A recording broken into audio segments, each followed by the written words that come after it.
that my name is June Fothergill, and I'm the pastor at Ebbert United Methodist Church in Springfield. And this is our offering to the community today, and we are recording it. So we will be posting it, sending it out to the folks on our list, and also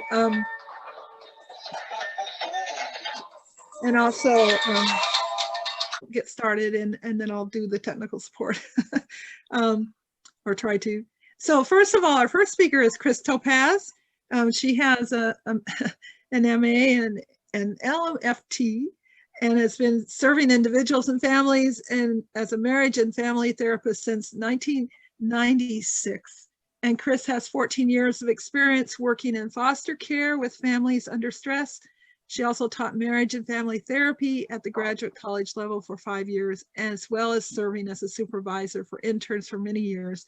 And so she has lots of experience, and we're so glad she's part of our community. And she's also been a volunteer in our meals, and her parents were part of our church. I have to put all that in there, Chris. Beth Halverson is a local woman in our community who works at Looking Glass, is also a marriage and family therapist and licensed counselor. And she is a mother of child-age kids, and so is living some of the stress of family stuff on her own in her real life. Dina Wolf, who most of us know, is a member of our church and also a licensed counselor, and she is works with hospice and also is a pastor at Veneta, the United Methodist Church in Veneta. And Molly Elliott, a longtime resident of Springfield, and she attended Springfield, our church, from infancy through adulthood with her parents, Lloyd and Jane Thomas, and she graduated from U of O and degrees with English and leisure services, and is employed with the city of Eugene for 31 years, working as a therapeutic recreational therapist. And she focused on bringing services for individuals with disabilities in recreational settings. On retirement, she continued serving with Kind Tree Autism Rocks and as a consultant for Willamette and Special Olympics and the Arc of Lane County. So she brings lots of wonderful experience for our webinar as well. Thank you to all of you. And I will put, Chris is going to start us out with some information I think we'll all find useful.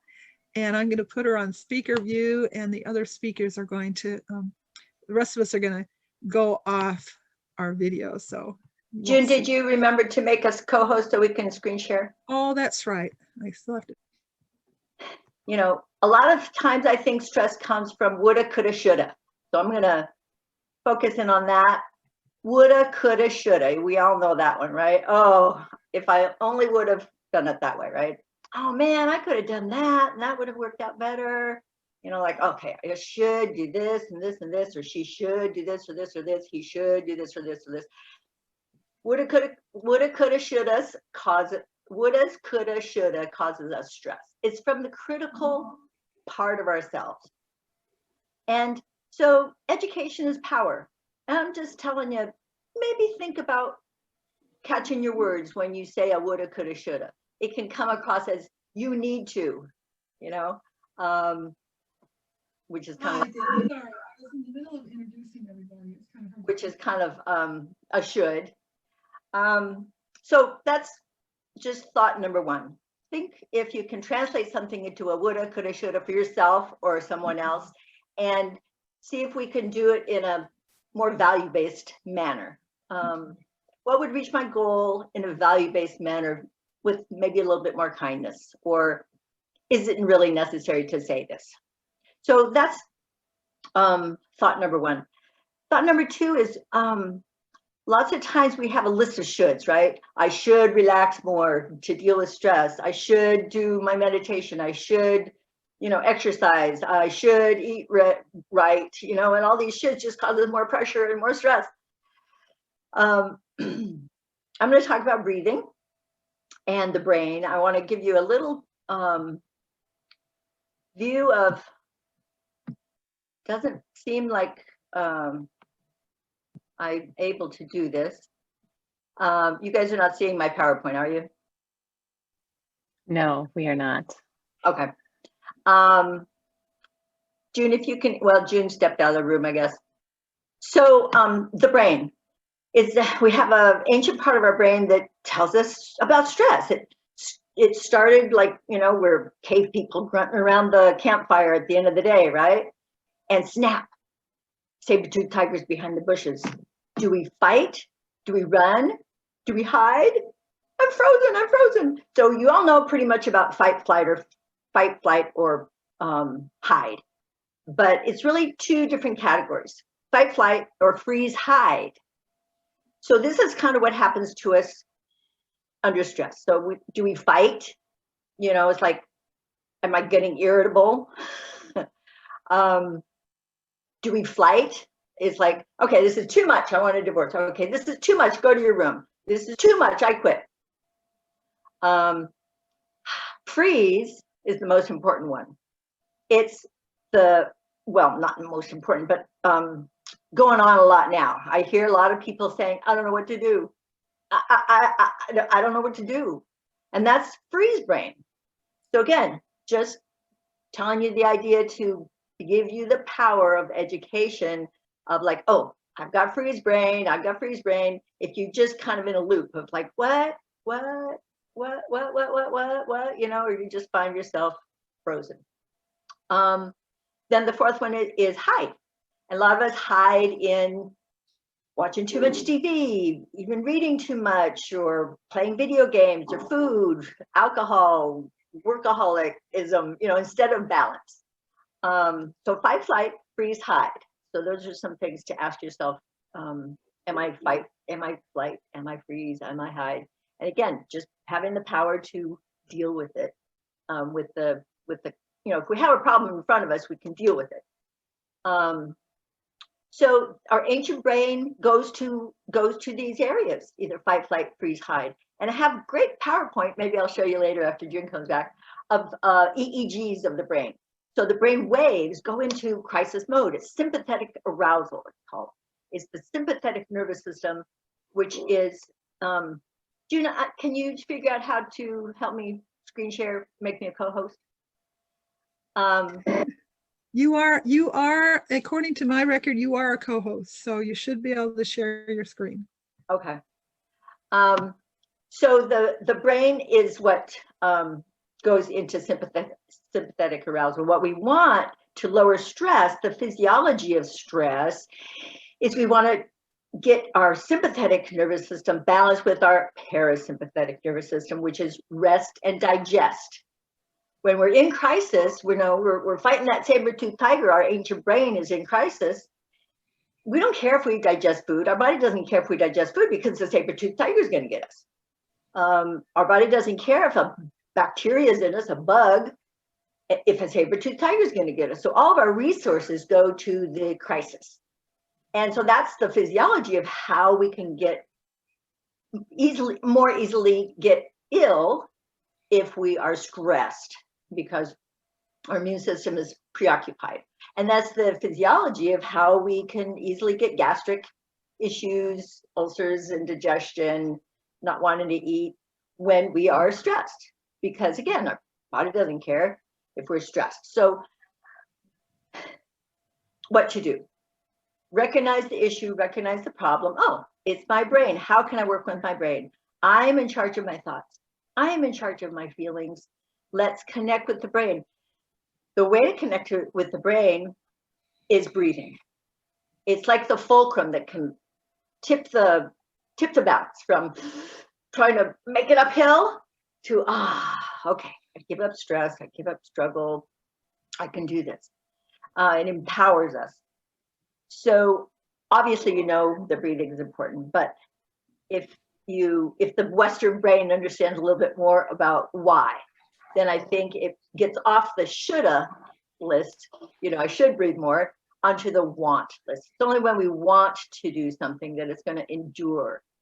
It's only when we want to feel better out of self-love and self-esteem that we have the motivation and the wherewithal to do the list of shoulds that is going to perpetuate that snowballing of feeling good. So I feel better, I have more energy to do more for myself, and then I feel better, and then I have more energy, and then I feel better, and then I can do more for myself. So it's a snowball. So therapeutic breathing, as I find it in my practice, has helped a lot of people with this brain freeze. And it's about 6 to 10 breaths per minute. So it's about the count of 8. So if you can just focus on breathing about to the count of 8, and you can set a timer for 15 minutes and train your brain to go there so that when you get to stress, you know where to go in your brain. You have a neural pathway to go to, because we have these habits of, doing this. So, it's a skill that one has to work on. It's like going to the gym. You can't expect yourself to pick up 50 pounds right away. But that's kind of like the wherewithal, the why we want to use breathing. Number one, skill to help with stress, because it changes the brain out of sympathetic arousal into, okay, I got this, I got a grip, I can do this, I can think, I can sleep, I can eat, I have parasympathetic balance. So I'm watching my time here, and I hope that I gave you some good ideas. So thanks. Thank you very much, Chris. Appreciate you. Molly, you are up next. Okay. Can you hear me okay? Yep. Okay, great. So welcome and thanks for joining us. So I'm going to talk about 3 different methods that we can use that I'm going to share, or practices that are going to help us manage the stress in our lives. So stress is a term used to describe a feeling or emotional response to a threat or challenge. It's a spectrum condition that ranges from unnoticeable to incapacitating. So we can think of it as a light from dim to intense. So just as if we look at a light, it can blind us. Stress can rewire our brains. Overwhelming stress and anxiety have detrimental effects on including physical changes in our body, as well as affecting our body in almost every organ system. We are a nation under stress. The pandemic is affecting all of us. Chronic stress can flip a switch in us, but we do have the tools and methods to manage our anxiety and our stress and fear. And they act as buffers to the effects of stress in our lives. So for our personal health, the health of our families, the health of our community and our nation, we need to move from being just surviving to thriving. And we can do this. Within each of us is a capacity to dim down the effects of stress. We may not be able to flip the switch of stress off, but we do have access to proven ways and methods that act as a dimmer. So I'm going to talk about 3 things: self-love, mindfulness, and activity. So I'm going to start with self-love and stress why it is so important. We all know that self-love can be very difficult, and especially when we're feeling especially challenged. But we have, and especially at this time right now, but self-love is not being about self-absorbed or narcissistic, but it does mean about having a high regard for our own self-well-being and happiness. Self-love is your ally in fighting thoughts of, I'm not good enough, I'm not rich enough, I'm not smart enough. It means taking care of our body, treating it with respect, and eating well. Self-love is about being compassionate and gentle and tender to ourselves, and then also giving ourselves permission to fail and try again. Self-love is asking for help and finding others that can be supportive. Self-love is about forgiveness and accepting grace. A close friend of mine was helping me go through a divorce in my early 40s.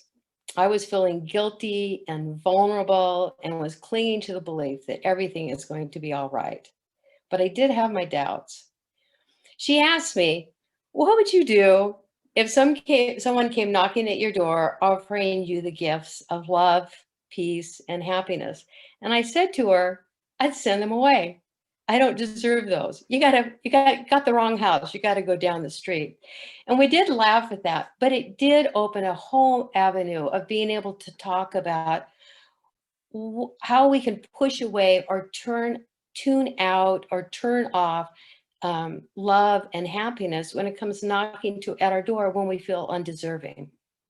When we allow guilt, shame, and fear thoughts to dominate, they act as barriers to love and closes us off to the possibilities.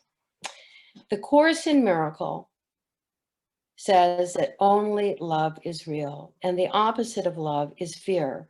But the opposite of love is fear. But what is all-encompassing can have no opposite. When we think with love, we are literally co-creating with God. And I want you to think about that word, all-encompassing, but it means circled around, covered, cloaked. That's what God offers us during this time. The next tool I'm going to talk about is mindfulness. The goal of mindfulness is to bring awareness to our thoughts, feelings, bodily sensation, and our environment. We become the observer, and it provides us an opportunity to determine if what we're thinking, doing, and saying match up with what we actually believe. Mindfulness can also relieve stress, treat heart disease, lower blood pressure, reduce chronic pain, and improve sleep. Being mindful focuses your awareness on the present moment. It will encourage you to slow down and tune in. Practicing meditation or mindfulness gives us time and space to consider our thoughts, words, and actions and determine if they truly match up with those values that we think are so important. Developing a mindfulness practice can be challenging because it requires honesty and vulnerability and discipline to train our mind to come back from wandering without being judgmental. So when I find myself doing my mindful practice and I am starting to have these fear thoughts, I will say, in this moment, everything is fine, and this is the present moment. I believe in the power of prayer. It's been part of my spiritual life, but it wasn't until I was in my mid-40s that I started developing a mindful practice. I was a single mom with 3 kids, working full-time, and I was stressed and I was under duress. And I had a profound moment with my 3-year-old son. I wanted just some peace and quiet. I just need some time alone. So I thought, I'll go to the bathroom. I shut the door, and as soon as I closed the door, he comes in, and I looked at him and I was pretty angry.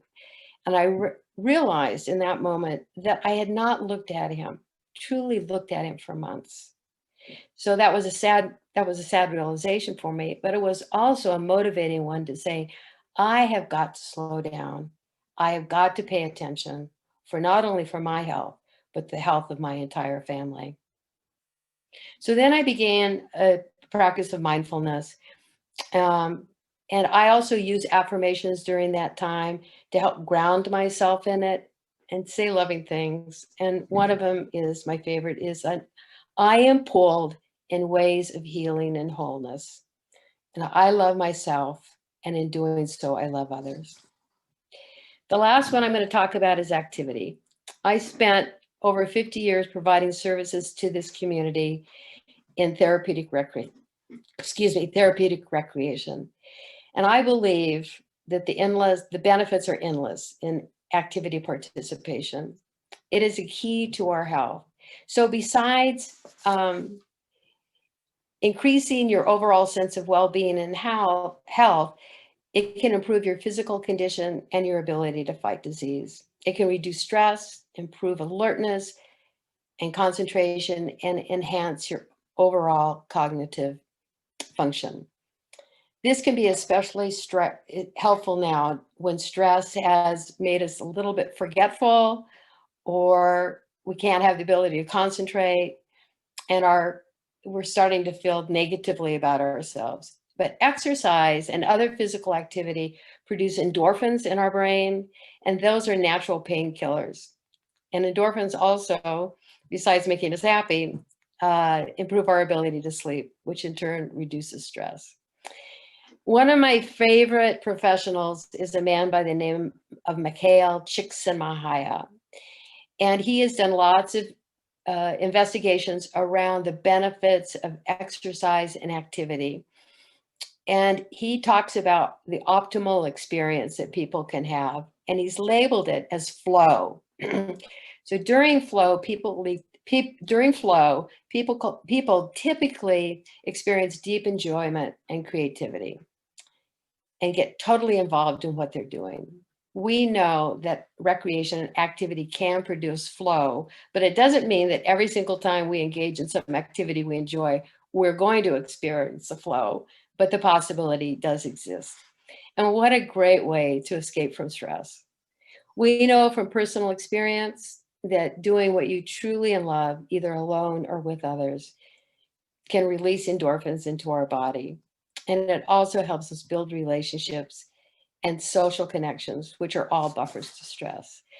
So during this really stressful time, do yourself a favor and give yourself the gift of self-love, mindfulness, and activity. Pause, breathe, turn off, tune in, and affirm yourself. Thank you. Thank you, Molly. Appreciate those words. Thank you. Dina, you are up next. All righty. I'm going to share my screen.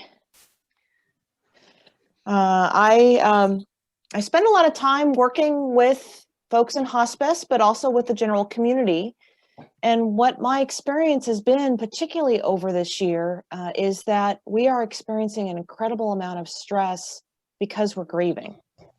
And that needs to be spoken, because somewhere along the line in our lives, we've been told that we have to feel a certain way, we have to be a certain way, and that kind of goes back to the woulda, coulda, shouldas that Chris talked about earlier. And so somewhere we're not allowed to say, you know what, this is disappointing to me. And disappointment creates grief. We're coming into the holiday season and things are not as we would like them to be. We're not able to get together with family. We're not able to remember our loved ones in ways that we've been able to in the past. And that creates those grief moments, that creates a lot of stress that we're trying to mitigate. So what I'm going to share over the next few minutes is first a loss history graph. It's just a tool that you can use to be able to think about the losses in your life, maybe put kind of snapshots and pictures around what may be creating some of that additional stress. And then I'm going to give you some specific ways that you can remember, particularly if you've had someone die this year. That has been my experience. And so I'm sharing with you many of the ideas that I'm actually using in my own life as we come into this holiday season and then beyond. Grief is difficult enough, but with the pandemic, it has just made it that much more complicated.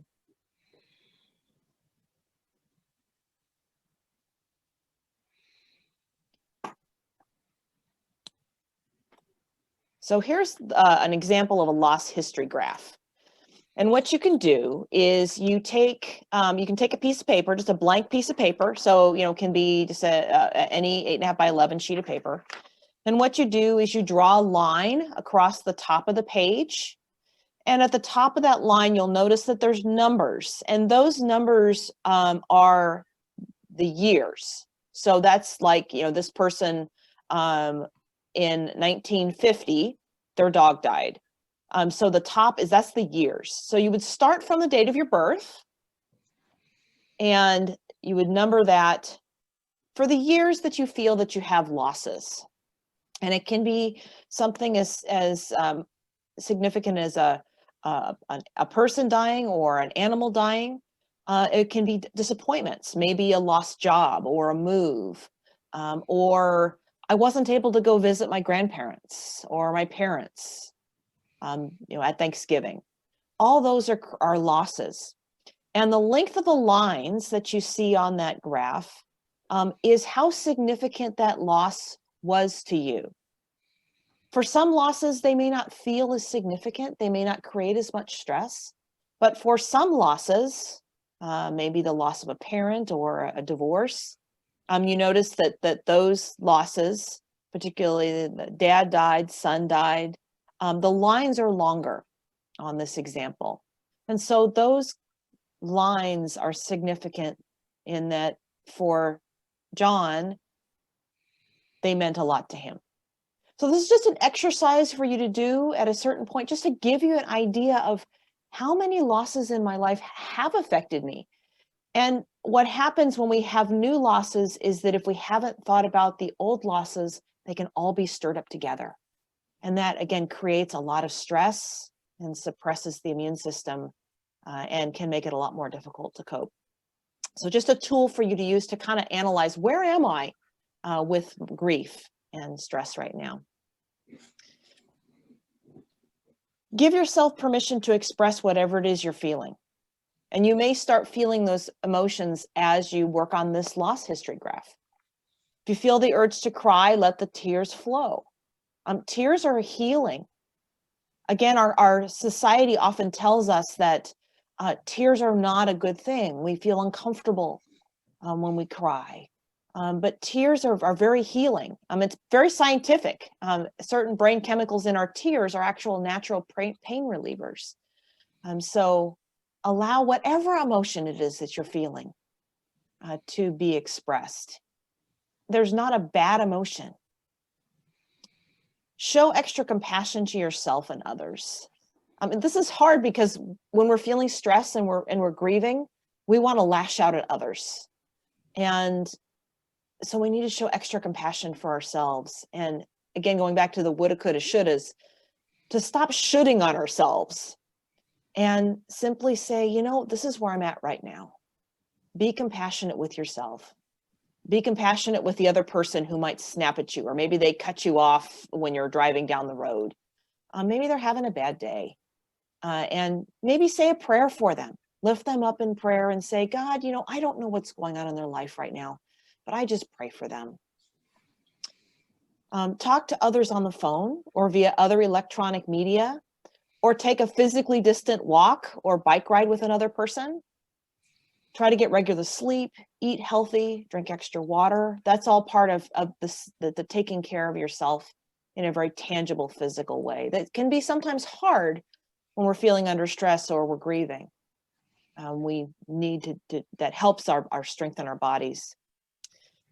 Shakespeare once said, give sorrow words. So write an unsent letter to your loved one, expressing what you're honestly feeling toward him or her. And you can do this even with somebody that maybe you're having a struggle with that's still alive. Write that letter out, get those words out of your head and out of your body, and then do something significant with it. You could put it away for a time, or you can leave it at a memorial site, a cemetery, throw it away or burn it. There is the symbolism of burning something and letting the ashes and the smoke rise can be real symbolic. Some people will actually find paper that dissolves, and they can write their messages on that paper and then put it in water and it dissolves. Here's some real specific things you can do. You can still do during COVID. Donate gifts in a loved one's name. That can be monetary or it can be other gifts. One of the things that I've done this year, my mom was a charter member of the Keepsake Ornament Club. And so I have found particular ornaments that I know she would have loved to have given to another person. And I have purchased those ornaments and I've given them to those people, letting them know that they're from her. And that's been real special to be able to donate gifts in that way. But you can also donate money, in someone's memory. Plant a tree or a special plant in their honor. Sometimes in fall and winter, it's a great time to plant something new for the spring. Create a special Christmas ornament. So those of you who are crafty can create a special Christmas ornament or hang a stocking in their honor. Light a candle. One of the events that hospice does every year is something called Light Up a Life, where we literally light a candle in memory of our loved ones. Place a single flower or bouquet of flowers that your loved one cherished as a centerpiece. The head candle in the Hanukkah celebration can be in honor of your loved one. Look at pictures from past holidays or other events shared with your loved one. And you can do that even if they're still living. Take some time to reminisce and think through those good memories. View videos, audio tapes, remembrances, reflect, be thankful. Spend some time with that gratefulness that you're wanting to express to other people. Take some time to write. Write a brief history of the ups and downs you've experienced in the past years and place it into a Christmas stocking or other memorable place that you can add to it yearly. Use music. So favorite song, your favorite song or a song that gives you joy, maybe one you can sing along to. Create a sacred altar with photos and treasures where you can sit and reflect. So all practical things you can do in your own home. You don't have to do them with others. And then lastly, some things that you can do for others. If you know someone who's grieving, who's maybe experiencing that extra bit of stress, particularly as we come into the holidays, don't wait for them to reach out. Make a call, send a note or a card. It helps to know, even if they don't pick up the phone or respond to your note or card, it still helps to know that even if we can't gather together in person, they're not alone. And to know that we're not going through this alone, that we're in this together, is really significant to mitigate the stress, especially when we're grieving. And then give them opportunities to share stories of their loved ones. It's music to the ears of the grieving when they hear their loved one's name. Don't be afraid to reach out and speak their name. You're not going to cause them to feel more sad. Even if they cry, you're not causing them to cry or causing them more pain. We still need to stay connected as we can during this time of the pandemic, and being connected even in a virtual way through notes and cards and letters. And then doing that care for yourself can really help during this time of stress. And take time to do whatever spiritual practice you may have, whether it's prayer or it's meditation. We've heard some good spiritual practices. That's the one lovely part about knowing that our God is always with us. God is always there that we can talk to and share our feelings and emotions with. So thank you. Thank you, Dina. If you would close your share, there we go. Thanks, Dina. Appreciate that. I just want to make a note real quick before we have our last person that if you have questions for anybody or any questions that you'd like to add, please put them in the chat. And after Beth is finished speaking, I will share those with the panel. So Beth, you're up.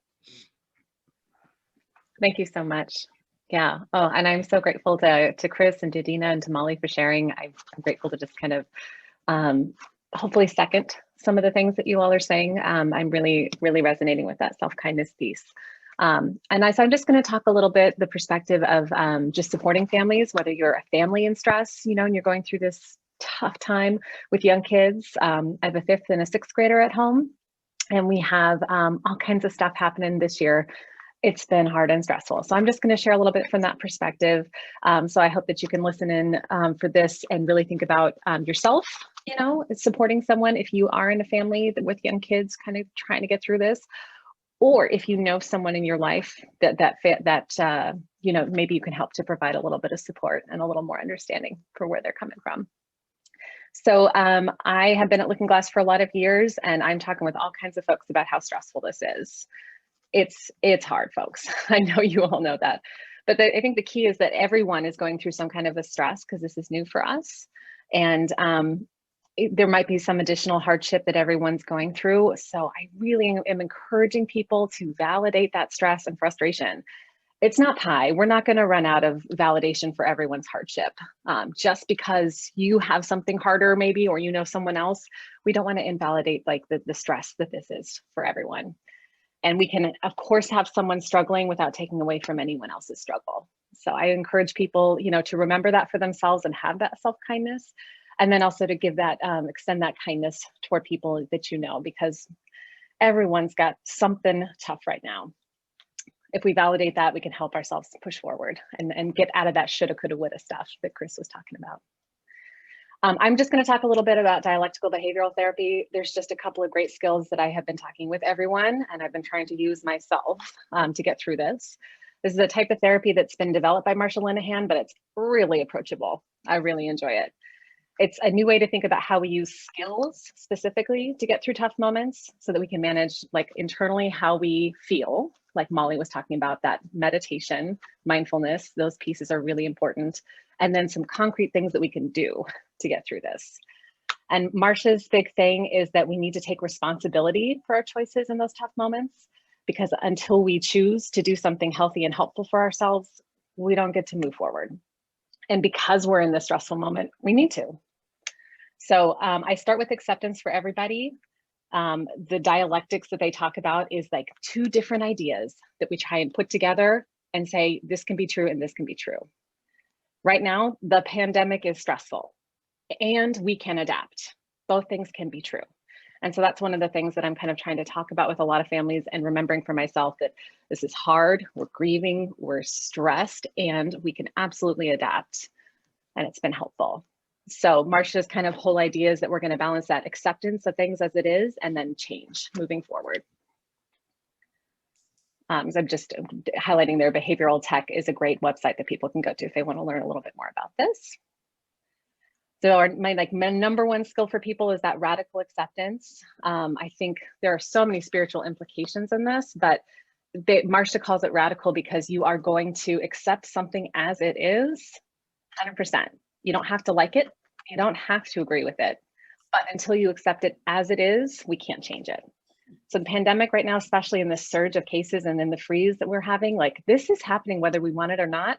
I know you all know that, but like, what does it mean to actually accept that and move forward? We need to like accept that our response to it is our responsibility and can be, you know, as adaptive and healthy as it can be. So I think this wonderful idea is that our suffering in a situation is only there because of the resistance we have to tolerating the pain. If we want to get rid of that suffering, we need to remove the resistance, and then we're left with the pain. And that's hard, folks. It is. Tolerating pain is hard, which is why we resist it. It's natural to avoid that which brings pain. However, we're not going to be able to move forward with this pandemic until we accept it's here. A lot of families are already doing this, and some families haven't yet gotten to that point. We're stuck in small spaces. We're not in ideal circumstances. School isn't what we hoped it would be. Everyone's going through kind of something tough. But we need to accept that this pandemic is here, heart, mind, and soul, even though it's hard. And this should be, you know, a conversation, I think, on a daily basis between family members, you know, and then it's one of the most helpful tools for any information that you use moving forward. For my basic assumption for every family is that everyone is absolutely doing the best they can with the knowledge and skills that we have at the time. This time, however, is going to cause us to need new knowledge and new skills. And that's why some of you are here, which is fantastic, but there are so many resources out there. If people have been stuck in that freeze mode so far, totally fine. And we can move forward and find some new skills. That's true too. So I've got just like 8 different tips that people can take or leave that's been helpful for my family. And we've been trying to implement them as often as we can. And if we get off track, we just try and hop right back on track as quick as we can. Our big thing has been to find the next new thing, whatever it is. We have a Saturday night routine. We're doing our Saturday night movies. It's really helpful, something to look forward to. And then we have, it's amazing how you can change a problem when you throw a little bit of money at it, if you're able to financially. And we've been able to just get some new stuff on a regular basis. And we've been able to swap activities with other families. So it's been something different and new and interesting to look forward to, because when we're kind of stuck in the monotony, we need it. Getting fresh air is so essential. And you've heard everyone say it's a great way to manage stress, but getting outdoors is good for the heart, mind, and soul. making it part of the daily routine, even when the kids don't want to, they resist it a little bit. It's like going for a daily walk is really beneficial for everyone. And if it's part of the routine, then, people do it. So especially my fifth grader struggles a little bit with it, but we go out and we get our walk in every day, even if we're doing opposite action, just to make sure we get it done. I'm gonna keep an eye on my time here because I can yak away like the best of them. The power of laughter is really essential, especially as a family, having some kind of identity, because it is stress relieving and it's enjoyable. So whether it's a comedy, whether it's a silly game, prioritizing laughing together, it's a great way to kind of connect in. Making sure that everyone has alone time, even in our small spaces, or not having enough room in our house. We've got a small house we're all trying to cope with here. We need that alone time. And if it's part of the routine too, it can be really beneficial. And then it makes that time together even sweeter. And then I really want to highlight that focusing on adapting is so important. This quote came to me around Halloween time, and I thought it was really excellent. I couldn't find the Facebook little thing that to attribute credit to it, but I'm going to kind of paraphrase. We need to stop focusing on how much kids have lost and start helping them realize how much we can gain. I thought that was really lovely because, obviously our Halloween was very different. We had a social distance backyard barbecue and we told ghost stories. We've never done that before. We hid candy and we found it, with flashlights in the dark. Never done that before either. You know what? It was fun. It was a nice new way to break up the routine and we enjoyed it. And I needed to hear this because it was, yes, we didn't get to go trick-or-treating, which is still really important to 5th and 6th graders. You can hear them in the background too. But we had fun and we were able to adapt. And I think that's a key piece to keep in mind. Here we go. Keeping a routine is hard to do. It's not very fun, but it's so helpful. It helps everyone know what to expect, and it can kind of keep that safety element. Kids kind of feel safe when they have a routine and they know what's coming next, even if it's not always fun. Saturday morning waffles at our house are yet another thing that we do to kind of make sure that we have something enjoyable to look forward to. Friday night takeout to support our favorite local business. Again, it's part of that enjoyment.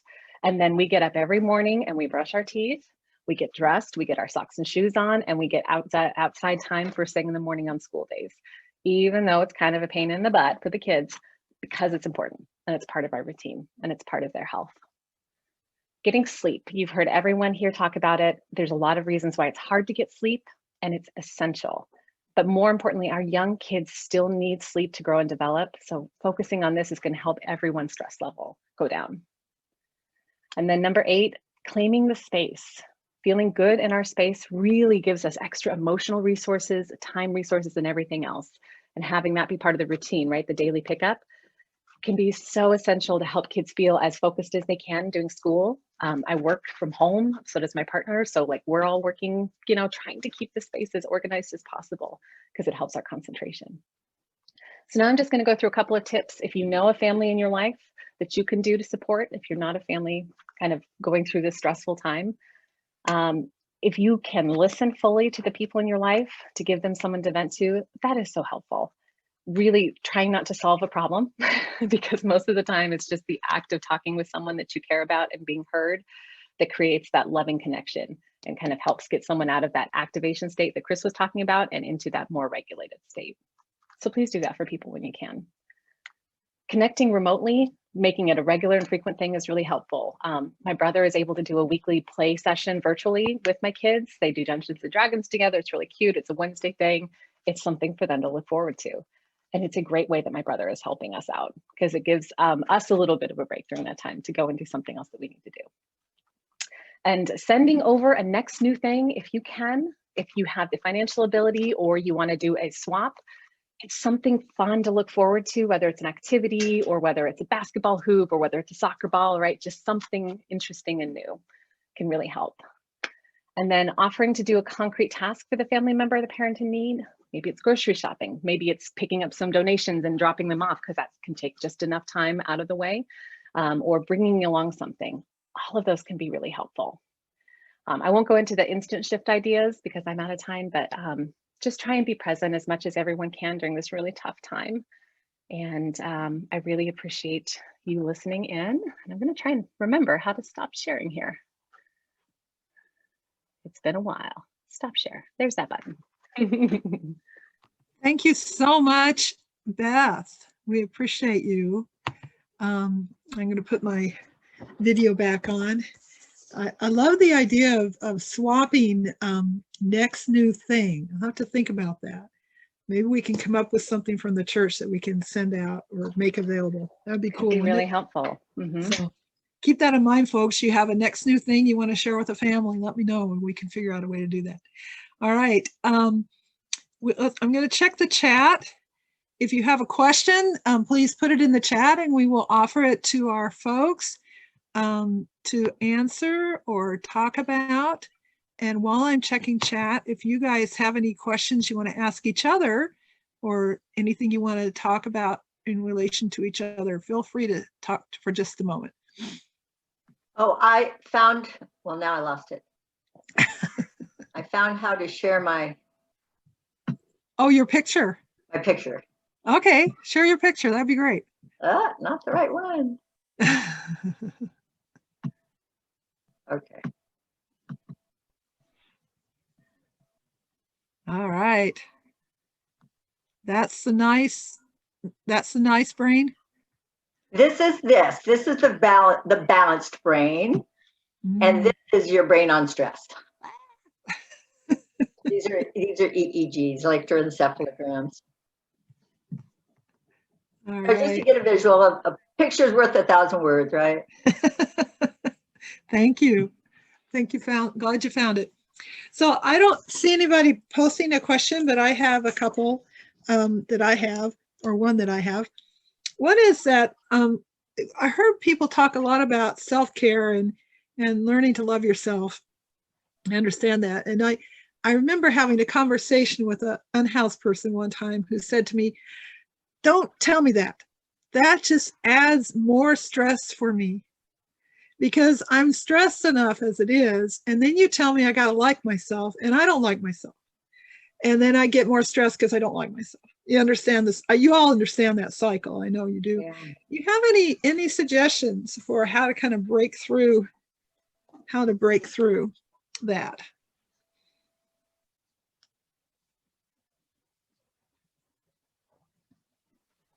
I see Molly is talking there. Can we unmute Molly? Molly, you're still muted. Okay. My first reaction was just to think about what are the benefits? What are you receiving by not liking yourself? I mean, how is that helping you? Yeah. Right. I know there's something about don't tell me what to do. This is different. It's like giving people an opportunity to, talk it through and then go, well, how's that really helping you get where you want to be by not liking yourself or not loving yourself or not taking care of yourself? Mm-hmm. So a benefits model. That's an interesting approach. Yeah. Any other thoughts?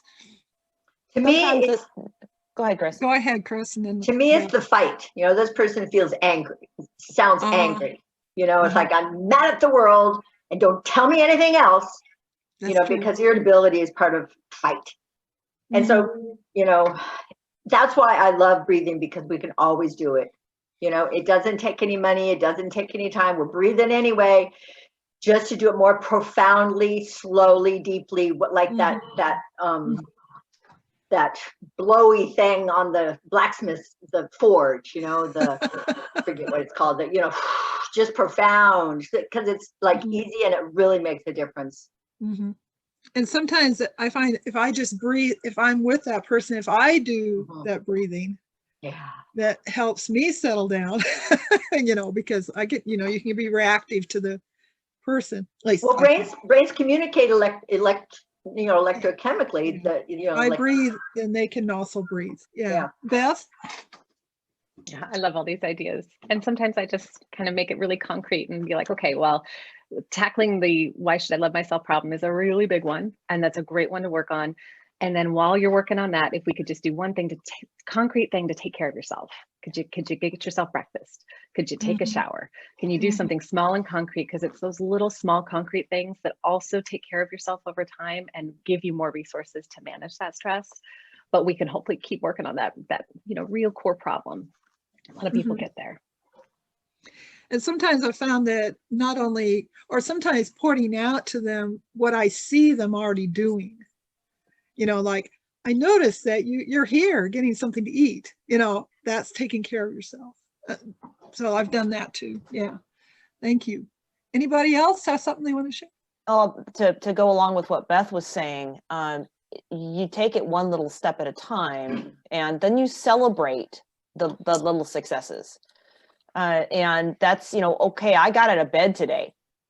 Yeah. I mean, that's to celebrate even the tiny little successes, because the concept of loving yourself, it's so ingrained in our culture that we have to be a certain way. And there's a lot of shame tied up into that then when we don't meet that mark.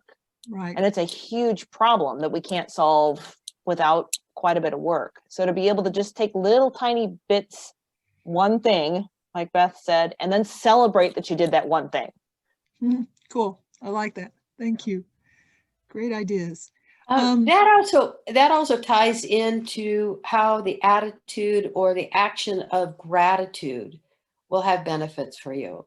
It's like, okay, going again, when you're talking about doing small things, being grateful for those small things, whatever they are, instead of, looking at your cup half full, basically, it's like, oh yeah, I did get up this morning. I did make it down here to have breakfast. Okay.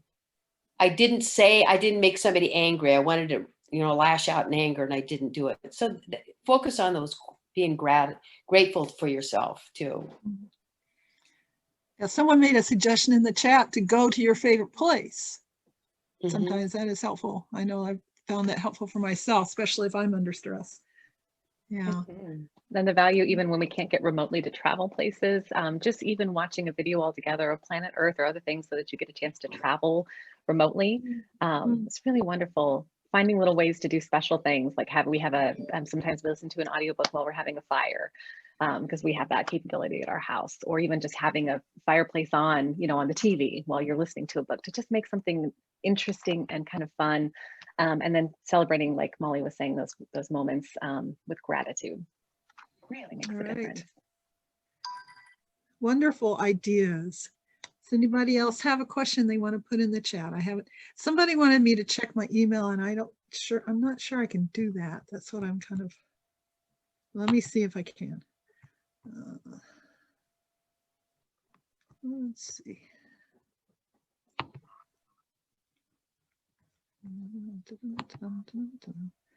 Okay, I got it.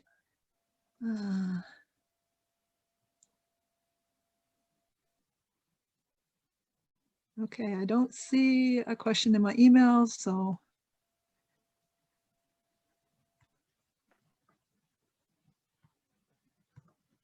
All right. Okay. I really like what David just put in there. If that's okay, David Finch Sure. stated, Yeah. one thing that I found helpful is to admit that I can't handle something that is causing the stress and then let it go. There Love you that. go. Yeah. And it's brilliant. Thanks, My new Dave. mantra is, I wish I could do that, and I can't right now. That's true. And that goes back to that famous prayer, God grant me the serenity to accept the things I cannot change, to the courage to change the things I can, and the wisdom to know the difference. Yeah. I always like that last one. Yeah. All right. Well, thank you, everybody. This has been an hour together, and I really appreciate everybody's gifts and sharing and the ideas that came to us in the chat. We thank you for those as well. I'd like to just close with a time of prayer. And I invite you to do a little bit of that breathing that they were talking about in our talk. So just take a deep breath. Maybe take 4 or 5 of them.